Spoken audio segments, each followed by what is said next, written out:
नमस्कार दोस्तों, जय जोहार। मैं कौशल तिवारी और बिहनिया संजय में आपका स्वागत है। अपनी दबंगई के लिए देश दुनिया में विख्यात कुख्यात देश के गृह मंत्री अमित शाह की ऐसी बेइज्जती इससे पहले कभी नहीं हुई थी। तमाम भाजपाई देखते रह गए और अमित शाह की बेइज्जती कर दी गई। इस पर हम आए और इसे पूरे विस्तार से आपको बताएं। उससे पहले बता दें कि 2024 का चुनाव जीतने के लिए भारतीय जनता पार्टी ने जिस धर्म की पट्टी बांधकर लोगों को बरगलाने की कोशिश की थी, उसका खेल क्या अब खत्म हो रहा है। क्या मोदी सरकार और भाजपा यह समझ चुकी है कि 2024 का चुनाव केवल राम मंदिर के भरोसे नहीं जीता जा सकता। देश में बेलगाम होती महंगाई और बेरोजगारी से आम आदमी का जीवन मुश्किल होता चला जा रहा है। उसकी भरपाई के लिए 5 किलो अनाज देने की कोशिश हुई, लेकिन क्या अब लोग समझ गए हैं? कर्जे में डूबते देश और बदहाल होती आर्थिक व्यवस्था के बीच जिस तरीके से देश के प्रधानमंत्री नरेंद्र मोदी की छवि गढ़ी गई थी, वह छवि भी तो खराब हो चुकी है। ऐसे में जब राम मंदिर के आश्रय चुनाव नहीं जीता जा सकता, महंगाई बेरोजगारी काबू में नहीं है, तब क्या मोदी सरकार इंडिया गठबंधन को तोड़कर 2024 का चुनाव जीत लेगी? यह बेहद ही महत्वपूर्ण सवाल इसलिए है क्योंकि राहुल गांधी के भारत जोड़ो न्याय यात्रा में भीड़ बेकाबू होते जा रही है। राहुल की यात्रा जिस शहर गली से गुजर रही है, वह तहलका मचाने लगी है। लोग राहुल की एक झलक पाने के लिए निकलने लगे हैं। बिहार में भी जब राहुल की यात्रा पहुंची तो लोग टूट पड़े, जबकि नीतीश कुमार भारतीय जनता पार्टी के साथ आ खड़े हैं और पलटू राम की एक नई छवि गढ़ी जा रही है। और अब तो धोखा शब्द को लेकर भी नए नए मीम निकाले जा रहे हैं, मीम बनाए जा रहे हैं। ऐसी परिस्थिति में जब बिहार को साथ लेने का दावा भारतीय जनता पार्टी कर रही है और राहुल गांधी की यात्रा में भीड़ संभले नहीं समझ रही है, तब क्या यह मोदी सत्ता के लिए खतरे की घंटी नहीं है? शायद यही वजह है कि नीतीश को पाले में लाने के बाद भी लालू प्रसाद यादव से कल 50 सवालों के साथ ईडी ने दस्तक दिया। तेजस्वी से भी पूछताछ होगी। ममता बनर्जी शायद डर की वजह से अपने आप को इंडिया गठबंधन से अलग रखकर अकेले चुनाव लड़ने की घोषणा कर दी है। ऐसे में हेमंत सोरेन भी तो निशाने में है। क्या राहुल गांधी की न्याय यात्रा जब झारखंड पहुंचेगी, तब हेमंत सोरेन भी इंडिया गठबंधन से दूरी बना लेंगे? इसके बाद क्या महाराष्ट्र में यही खेल होगा? क्योंकि शरद पवार के पोते भी तो ईडी के निशाने में हैं। दूसरी तरफ छत्तीसगढ़ में चुनाव जीतने के बाद क्या अब ईडी ने दखल देना बंद कर दिया? यह सवाल इसलिए उठ रहा है क्योंकि कोयला और शराब घोटाले का मामला ईडी ने अब एसीबी को दे दिया है, अपना पल्ला झाड़ लिया है। और कल ही डीएम फंड और नान घोटाला, कस्टम मिलिंग का जो मामला था, उसकी भी जांच ईडी कर रही थी और उसे भी एसीबी को देने की कार्रवाई पूरी कर ली गई है।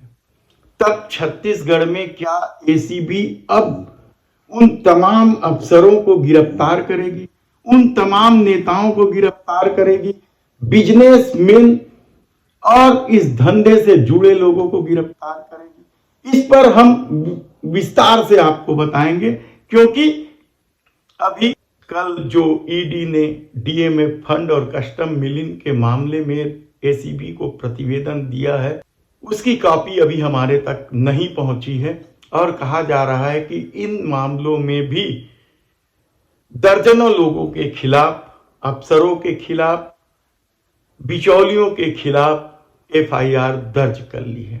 लेकिन आज हम बात कर रहे हैं देश के दबंग गृह मंत्री अमित शाह की बेइज्जती को लेकर। कहने को तो पूरा सोशल मीडिया में नीतीश पलटू राम के नाम से विख्यात हो गए हैं और इस खेल में न केवल विपक्ष बल्कि भारतीय जनता पार्टी के लोग भी लगे हैं।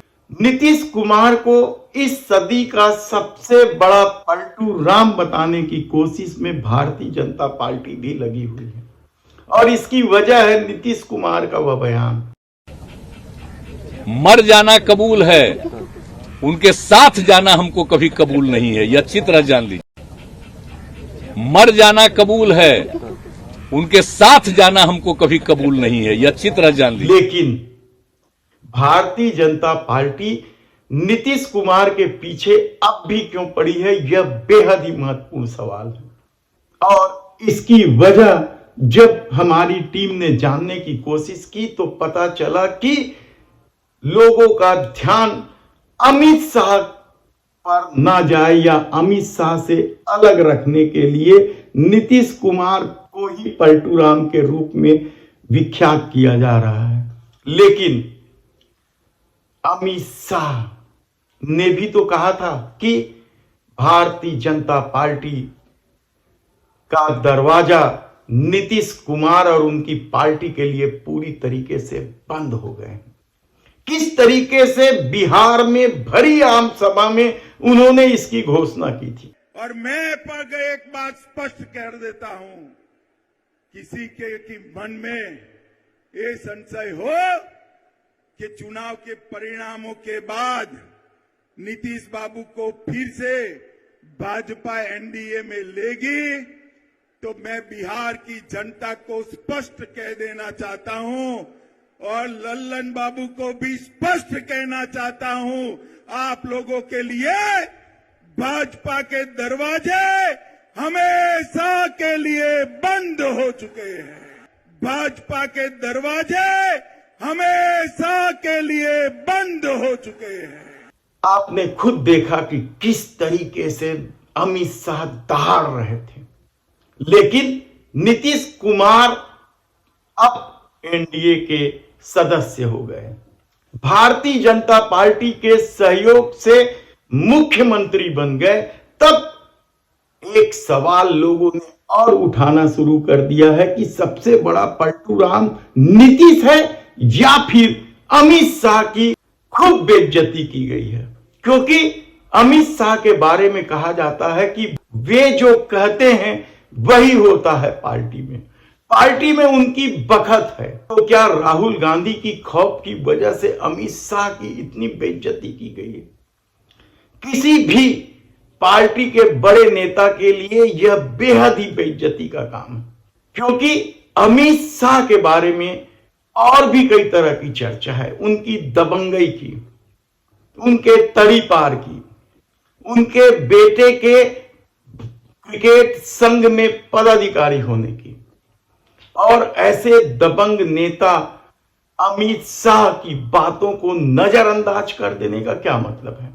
आप यकीन नहीं करेंगे, भले ही नीतीश कुमार को पलटू राम के रूप में चलाया जा रहा है, लेकिन बेइज्जती सबसे ज्यादा किसी की हुई है इस पूरे घटनाक्रम में तो वह अमित शाह की है।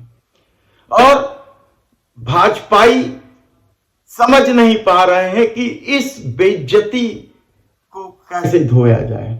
अमित शाह शायद खुद नहीं समझ पाएंगे या क्या जवाब देंगे, कहना मुश्किल है, क्योंकि 15 लाख हर खाते वाले मामले में उन्होंने जुमला कहकर बात को डाइल्यूट तो कर दिया था, लेकिन इस मामले में वे क्या कहेंगे और क्या पत्रकार उनसे यह सवाल पूछ पाएंगे कि उनके उस भरी सभा में की गई घोषणा का क्या हुआ।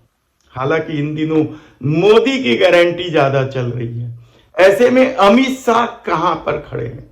तब सवाल यह है कि इस पूरे घटनाक्रम में जिस तरीके से अमित शाह की बेइज्जती हुई है, कहा जाए तो गलत नहीं होगा, उसकी भरपाई भारतीय जनता पार्टी कैसे करेगी? धन्यवाद।